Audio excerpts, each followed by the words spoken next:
Welcome to Sparking Success with Aaron Opalewski. Aaron brings you conversations that spark innovation, cultivate leadership skills, and pave the way for your business success.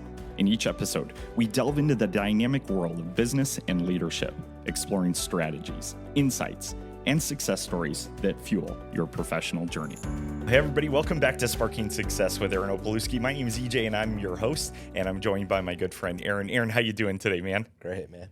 Dude, it's been a great week so far. We're pumping out podcasts, and today we're going to talk about, leading with empathy, and we're going to talk through EQ and how it's so important to success. And over the years, as you have led, how has EQ played a role in your leadership and how you've grown as a leader? Probably didn't play much of a role early on. Over the years, I think it's an area that I've matured, in. Yeah.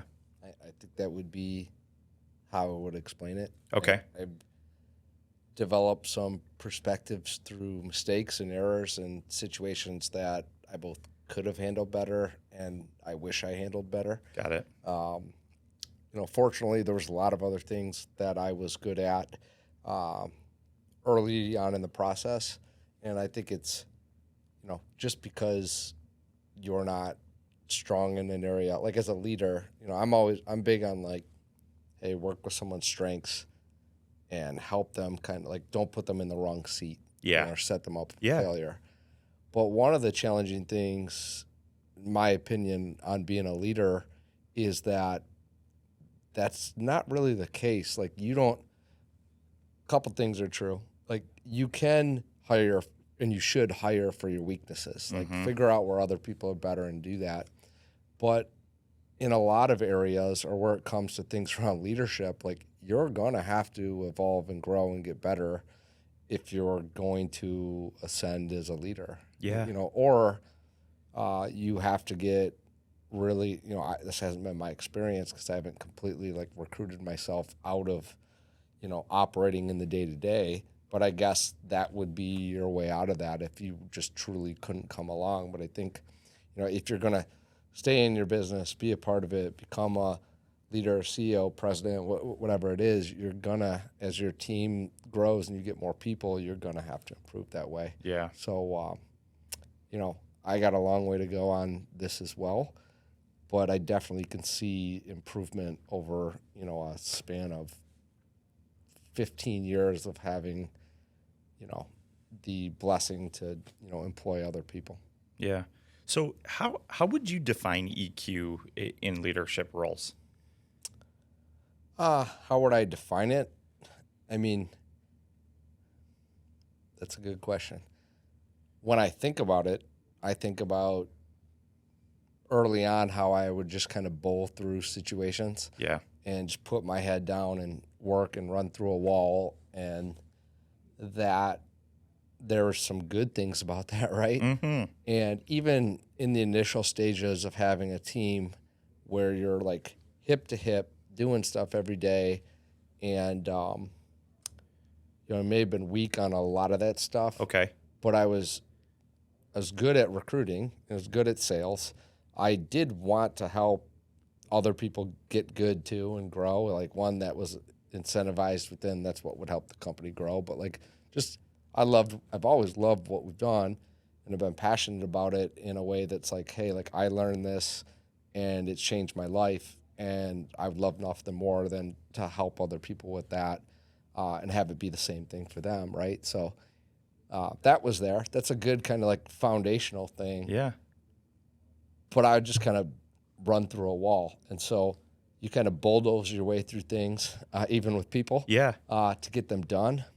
And I think how I got away with that early on was that because we were hip to hip and they're seeing all these other good things happen, and because we could produce results, right, that those people, okay, like, man, this is intense or whatever it is, but I get it. Like this is working, what we're doing. And they're seeing all these other good qualities too, and you're right next to each other all day, you kind of get away with it. Yeah. Well, the second that, our team, at least this is my experience, starts growing and then I'm still doing that bulldozing, but I'm not hip to hip with everybody.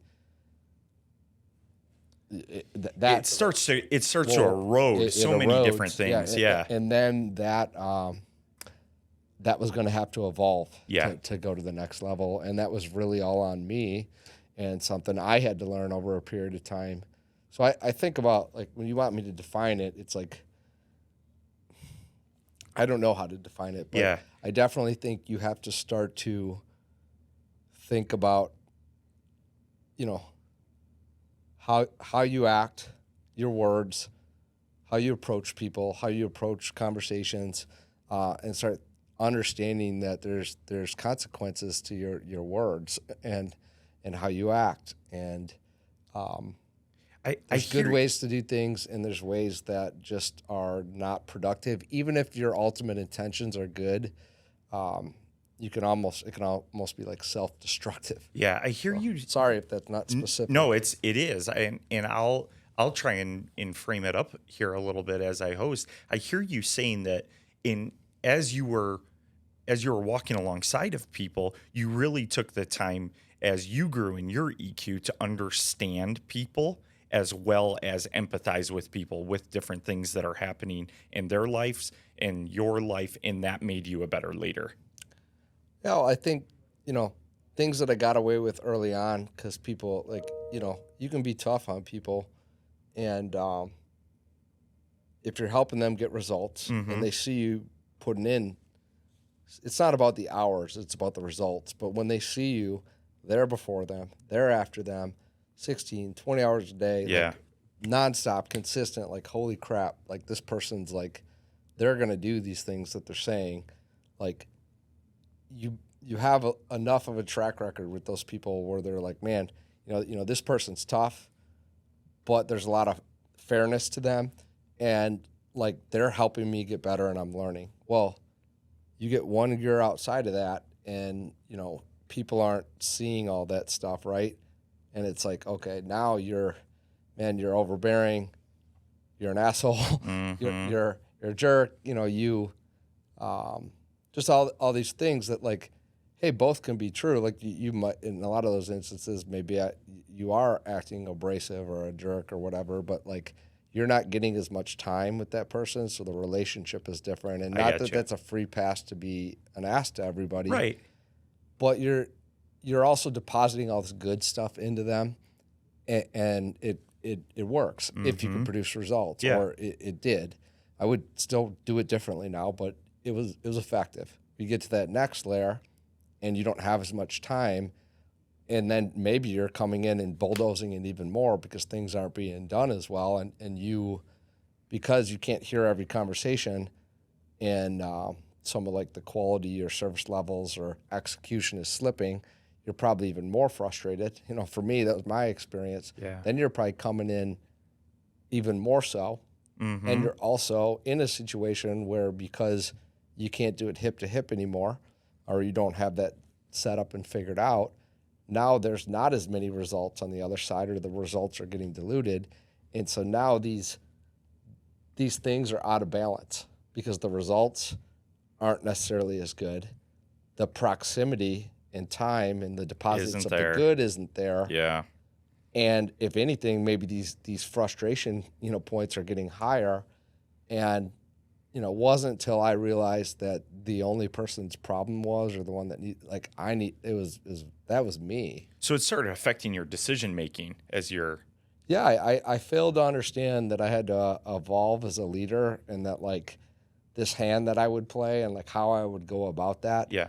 When there was 5 of us, I couldn't do that when there was 20 of us. Got it. And at the time, we had outgrown where I had grown to, and evolved it within my personal development. Yeah. So, fortunately, I learned through mistakes sometimes. I've got better about that too. But fortunately, got to the point where it's like, man, like, our growth trajectory slowed down a little bit. We weren't growing at 100% a year, anymore. And it's like, dude, I really got to look at myself and figure this out. And so we shifted some things, and that's where I really got into reading more consistently. Like, I read, but more consistently, getting involved a little bit more in personal development more consistently. Again, I was open to all those things, but just doing it more consistently. Yeah. And I kind of like that I approached it that way because we were farther along. Wasn't like starting from zero and at this point still never been to a conference or anything like that, but I wasn't reading every book and then not doing any of it. I was doing all this stuff and not like, and I think there's some good in that. Like, go execute first. Don't get so wrapped up in the theory without going out and doing. Yeah.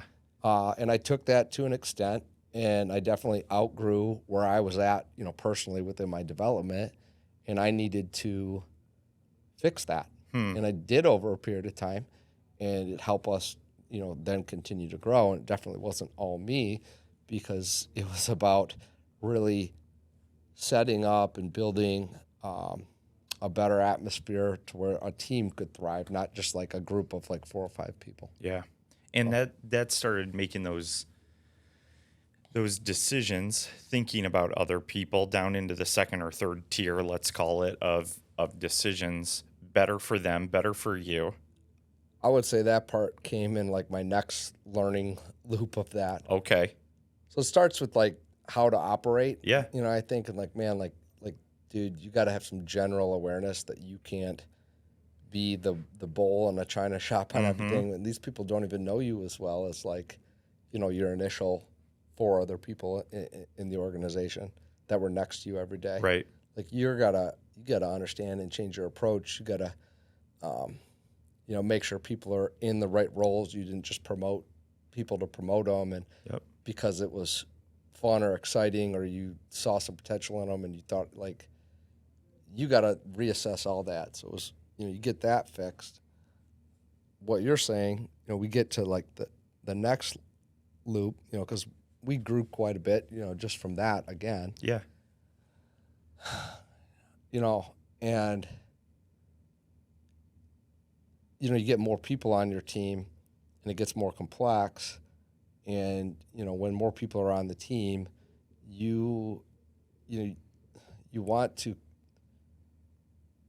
I think when you start out, you can make such quick decisions. You want to keep that as much as you can. You don't need to make things like overly dramatic, overly formal, meeting everything to death. But, the more people you're getting, you do got to think about how you communicate, not just how you're acting, day to day, and your energy, although that's huge. So step 1. Well, step 2, for me, it's like, okay, you got to think about how your decisions are affecting things 2 or 3 levels down the line. Yeah. Or like, hey, like, here's the scenario, and it affects this person. Well, how does it affect them? How does it affect the team? How does it affect the mission? Does it line up with the values? Like, you got to kind of think through that stuff. And depending on the decision, hopefully you can do that pretty quick. The more complex a decision, it might take a little more time. Yeah. Thought, or in my case, prayer. How do you, and again, I love hearing that, both of us being men of faith within that, how do you balance, Aaron, the individual and team needs? Like as you're looking at it, as you've grown in EQ, have you looked at situations differently as a CEO in that individual, like, hey, I think this is the best thing, but I also think this is the best thing as the team? Because I think as leaders, so many leaders just think through their lens, and that's why their EQ is so low. So how have you really decided, or what type of patterns have you developed, I'll say, that have helped you look both individual and team? Well, something, and this just kind of came to me as you're asking me the question. Yeah. But in the last episode that we recorded, we talked about this interesting relationship you have as an agency recruiter where, you're focused on getting the client information. Yeah. You're very client-centric within that. And you're working for the client, so you stay client-centric. But once you have all that information, you're going to go out and start to call people, right? I get to a call or conversation with a candidate, I flip to being very candidate-centric. Okay. Knowing that what's best for the candidate in this scenario, if they're going to be the right fit for the client, right, then I have to be candidate centric and make sure it's great for them. For like, that's the focal point. Yeah. It flips like immediately. So different scenario, but I think this helped me figure this out a little bit in that, okay, you got a decision to make. Well, how does it affect the team or the company? And then, okay, and what about this individual? Because I think a lot of times early on we're putting people in the wrong seats. The company needs the role. Got it. Right? Yep. Company needs the role, or this would be great for this client. Or we need to do this because we can't, keep up with the demand, or in a good way, like it's time to grow.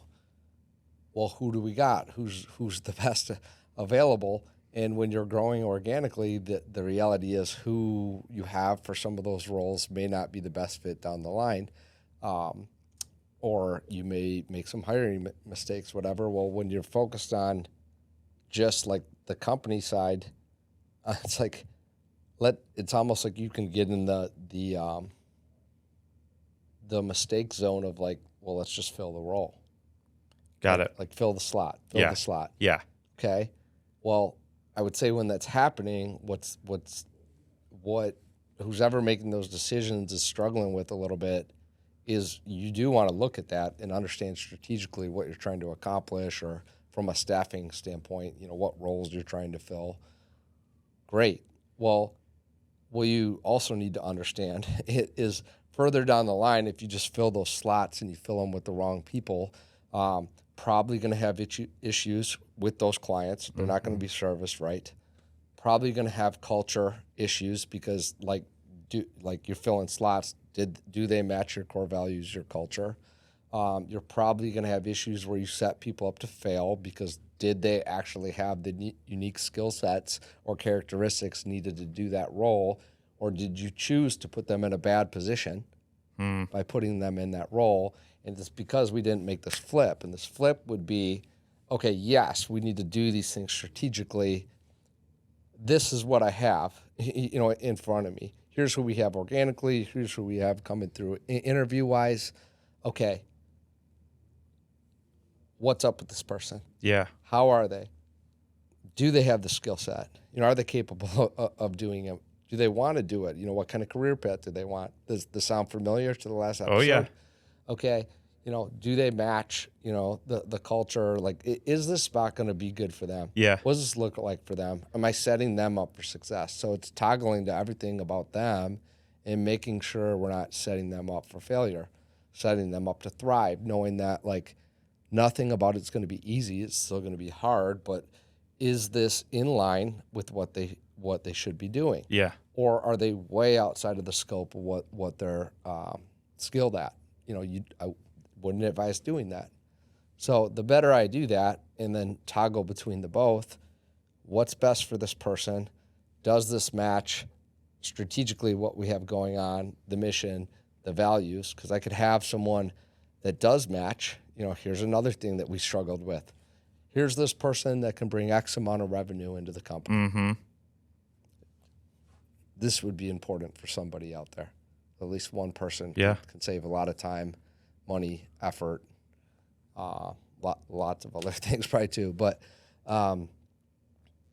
you have someone, and let's say it's like a sales type, like they can bring, like they have this client or they're cousins with this person or blah, blah, blah, whatever it is, right?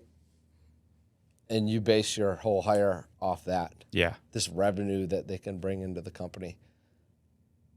Fortunately, we haven't done that a lot, but I will sit here saying, like, early on, we did do that a few times. Sure.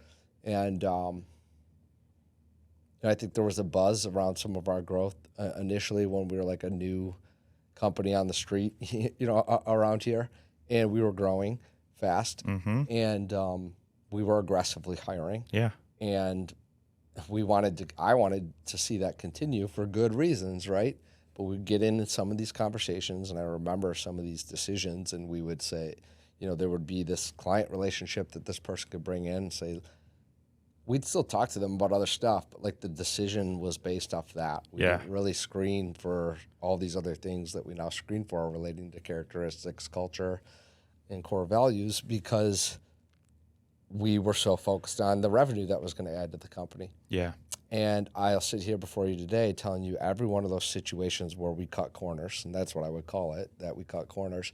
Every one of those situations, any revenue that brought in is no longer really a part of the company. Okay. And any revenue that brought in, the damage that was done on the other side, or the fact that we weren't able to turn that into a good long-term relationship, far outweighed just bringing someone in that had the skill set, even if they didn't have the book of business, and then teach them how to do things the right way, have them be a person of character. And like every time, that we've done that, it's netted out much better. Like just throw all core values, culture, blah, blah, blah. I hear all that stuff all the time. Well, like, no, it's serious. There's a lot of successful people that say it for a reason, because it's true. It matters who you put on your team and who you surround yourself with.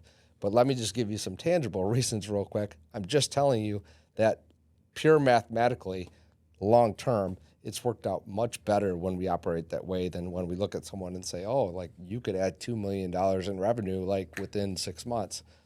Yeah, but what happened in 18 months? Mm-hmm. Disruptive, clients gone. Yep. Take people with them. People quit because they didn't treat people right.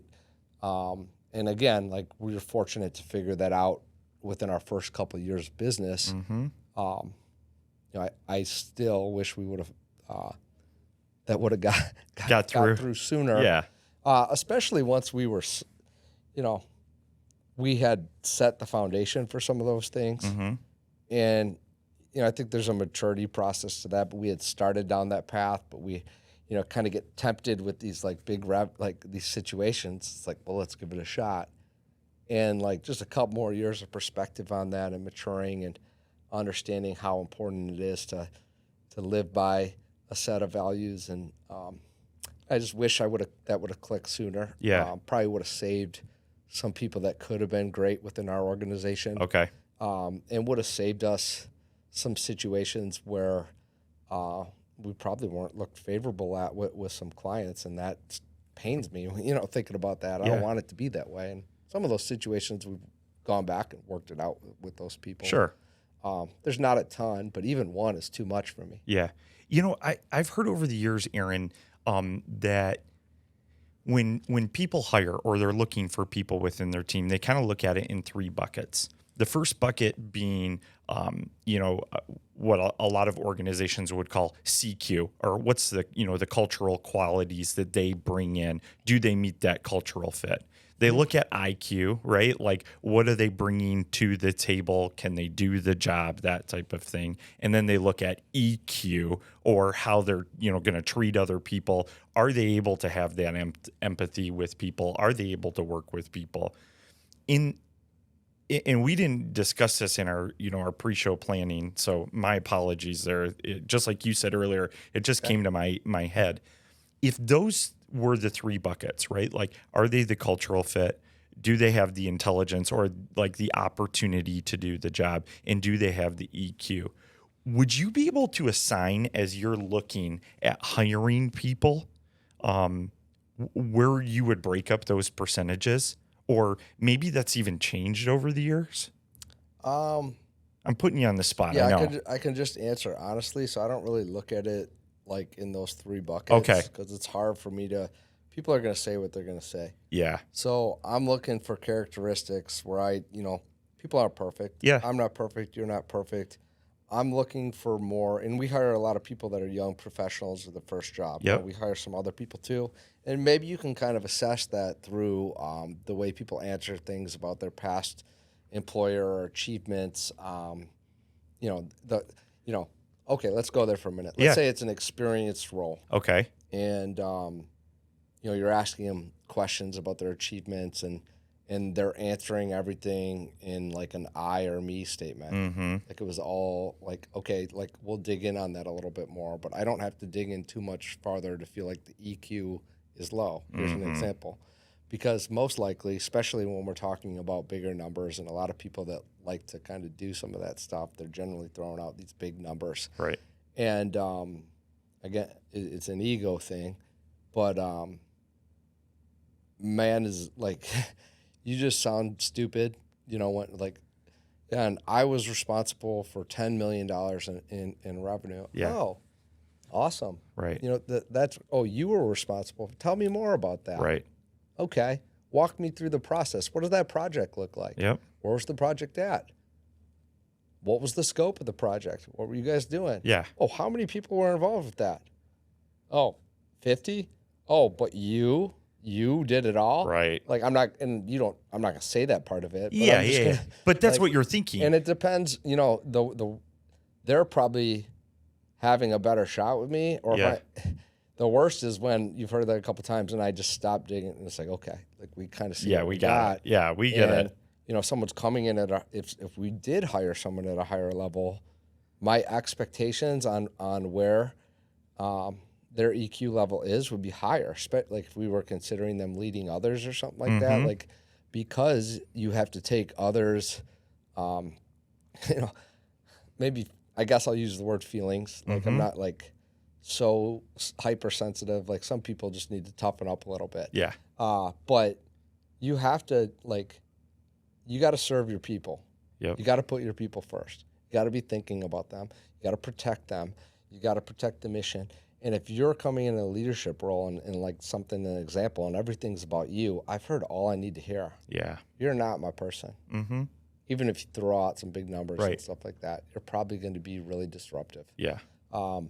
Now, if they're a straight business development salesperson and they weren't running or leading a team and, they're saying like, okay, they're still probably kind of got a warped sense of reality because who actually fulfilled the work. Right.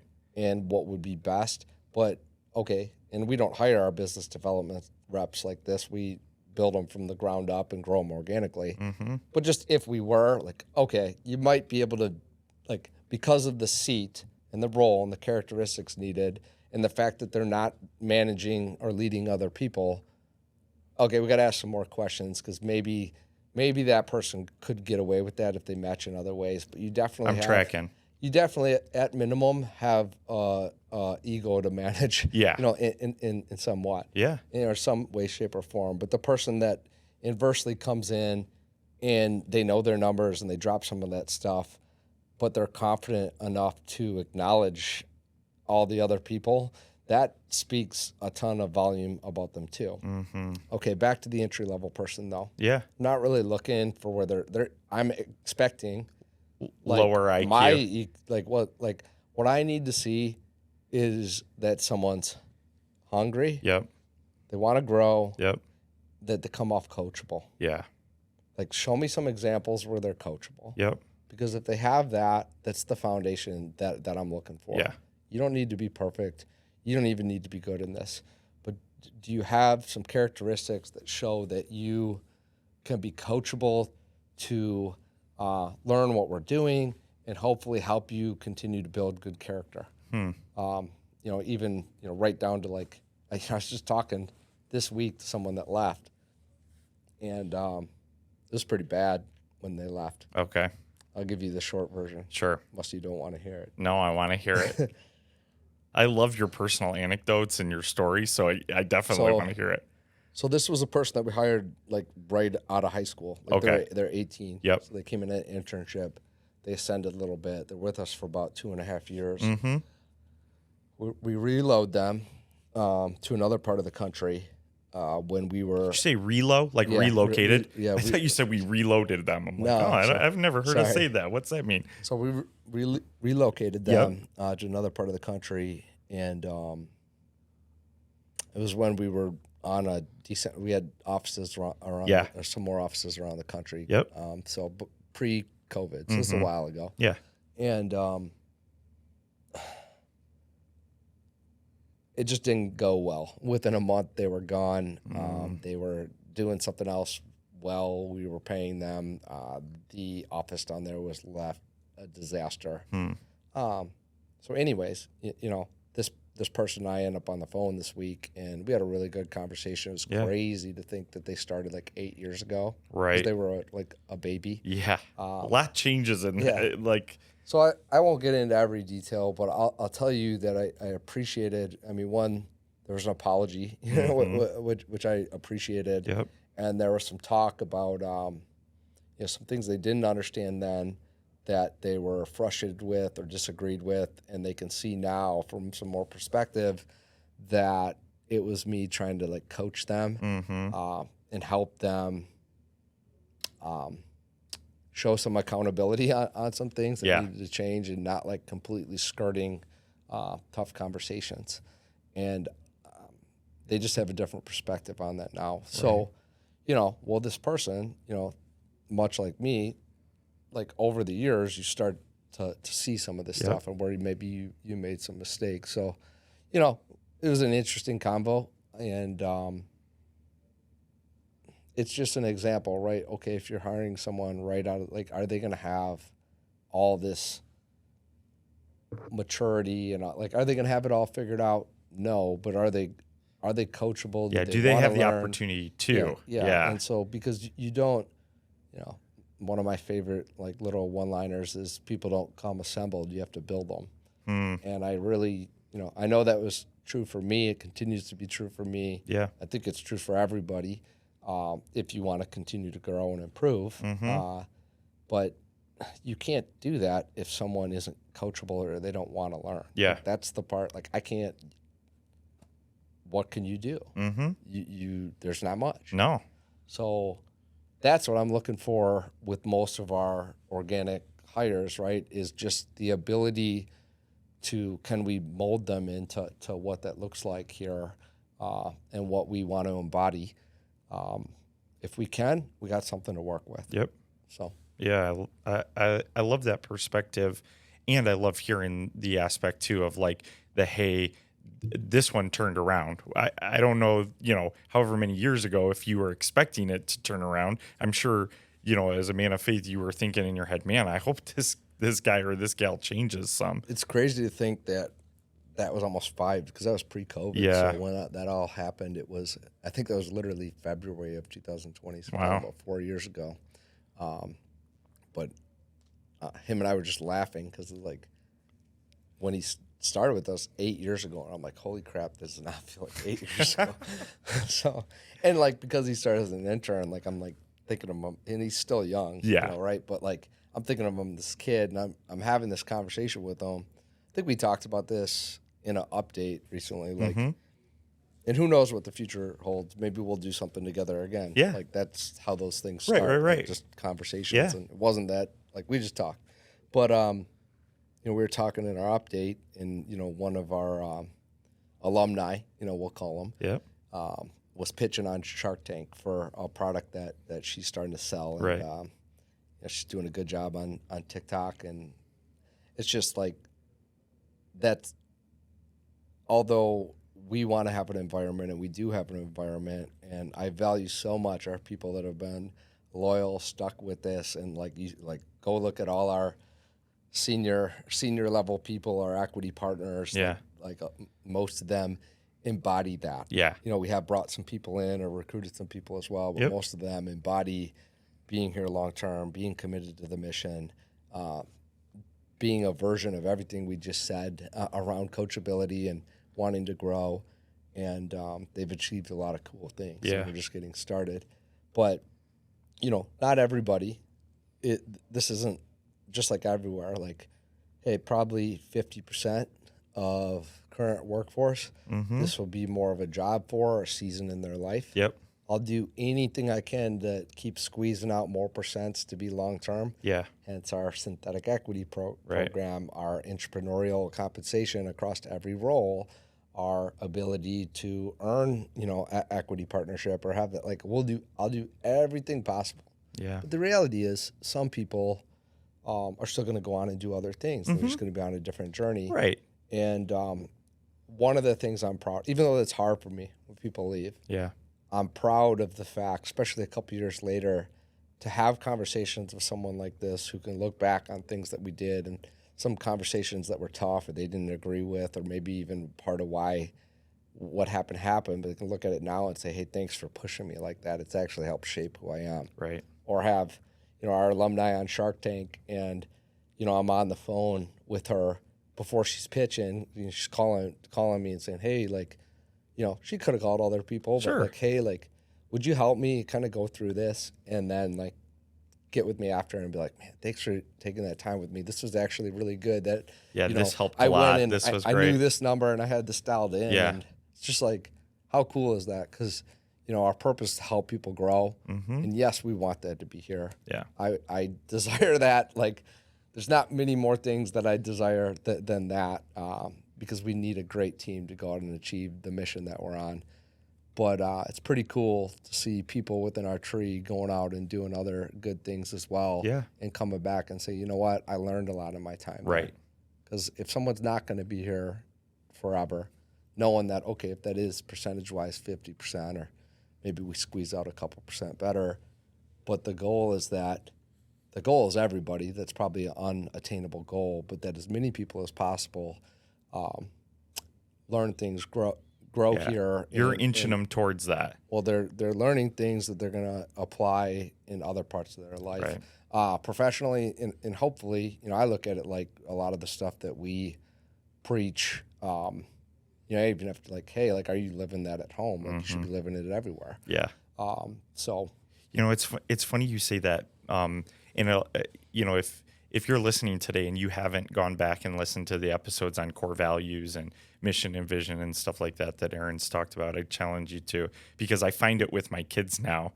Like, I always used to say different things to them, right? But now, as I'm 5-6 months in now here at Spark Companies, and I find myself saying them to my kids, because not only do I want to be embodying those principles here, I want them to embody them, because not only do I want them to feel like they're a part of what's happening here, right? Mm-hmm. But I also want them to know that this is how Dad's living. These are the things. Like, when I say to my, I'll be 7 next week, my little guy, like, hey, Gideon, like, you need to do the right thing. He's like, what do you mean, Dad? I'm like, okay, we need to talk through this. And those are the things that my hope is that when he gets into the workforce one day, right? Because we're building our kids, and this is a tangent, I won't go too far down it, but like, we're building our kids so they have that EQ. Yeah. And as leaders, whether it's our own family, it's our teams, or it's other people within our organization, that should be our goal. Like, that makes us all better people. That makes us all better businessmen and women. It makes us better leaders. It makes us better CEOs. And, just to even hear you point that out, Aaron, is like, we all have to be doing that across the board in all the different arenas. It's so true. It's so true, man. I think, here's some encouragement for all the parents out there. Yeah. We should hold on. We should do a parenting episode. We could probably find some epic, like, just parents that are CEOs that just do some really cool things with their families. But go ahead. Sorry. I just like, okay, in these examples, or like what, like, one, that's awesome. Yeah. And whether that, like, I know for me as a kid, like, again, I'm a little hard-headed. Or yeah. I like to think I've improved that way, but I definitely, if I still am, probably to some extent, but I was for sure, like, as a kid growing up and stuff. And it's like, my parents instilled some really good stuff in me. Yeah. And on the surface level, it sure didn't look like it clicked, and it didn't on a surface level. Right. But down, kind of like I knew that I wasn't doing the right stuff. Yeah. Like at those times, and so I think, like, okay, at a core, some of that stuff was instilled to the point where, like, I knew that I wasn't doing the right things. Right. Well, you fast forward, down the road and through, a ton of mistakes, and eventually I got there, right? So, like, whether it's this example that we just gave of this conversation, or, hey, like, I don't know, I don't have teenage kids yet, so I don't know how it's going to be. Lord help us. But this is like, hey, like, look, like, not all that stuff is going to, like, you can be building a good foundation. And again, I've learned this more in business than I have in parenting. Like I'm a young parent. I'm not really young, but my kids are. But our kids are young. Yeah, they're 6 and 2. Yep. And so I'm not sitting here saying I have it all figured out. I don't. But from what business has taught me is that you can be laying a good foundation, and you can be having like conversations that may be tough for you, or feels like, man, that didn't work, or that person just went the opposite direction, to me, it's like, man, that's gotta be what it feels like with like a teenager that's rebelling or something like that. But I think there's some hope in that, like, hey, you're still installing a good kind of like core principle, and you hope that if that stuff's going on, some of that may be out of your control. Pray about it, like, whatever. Yeah. But like, if you're instilling that, right, and it's in the core, like, you hope at some point it's going to click. Yeah. And I think like within like a conversation, like, I think that's part of like what was said in that, not that there wasn't other impactful people in that situation, but they came back and they're like, hey, I kind of get what you were doing here now. And it took me, I see it now. I didn't see it then, but thank you. Yeah. And it's like, okay, like if I do have any trouble in the teenage years, like, remember this stuff, right? Yeah. And think of like where I don't have that experience. Yeah, I do have 15 years in recruiting. Yep. And, some forms of leadership, even though I was weaker, at the front of that than as I've evolved. And I hope I say the same thing in another 15 years. But I that's not the only story. Like, I have a lot of stories that are similar to that. And it's like, okay, well, this stuff is important. Mm-hmm. Even if it doesn't click right now, it's very important. It's crazy. And it's your obligation as a leader, or just as a teammate, to try and instill this stuff. And you can't always control if it clicks or not. Right. But just because it doesn't click in the moment doesn't mean that you're still not planting the seeds that could really change someone's life, down the road. So just something to think about. Yeah, no, that's awesome. I think that's a great place for us to wrap up today. Is there anything else you want to share on EQ today? No, I think we covered it, other than I'm still working on it. So, so let's all work on it together. Yeah. And, again, we dabbed into a couple of different, core values. That's part of the core values of the companies that, you're the managing partner in. Like, be humble, crave improvement. This is an area that all of us can grow. And I don't think it stops either. It's consistent that we grow in this. I think it makes us all better humans. So for all of you who are listening today, watching today, we just want to say thanks. It really does mean the world to us that you tune in. And Aaron, the insights that you're bringing are making us better. So thanks for sparking success in each of us today. I really, really appreciate it, man. Thanks. Enjoyed the convo. Indeed. Next week too, as we plan out our schedule and filming, we have a great opportunity because we're starting to bring on some special guests. I'm going to turn my microphone over to Aaron, and Aaron's going to host some of the other amazing leaders that he has and that he knows throughout the years. So if you haven't subscribed yet, please do so, because there's some more exciting stuff on the way. We hope you have a great day. Thanks again for tuning in to Sparking Success.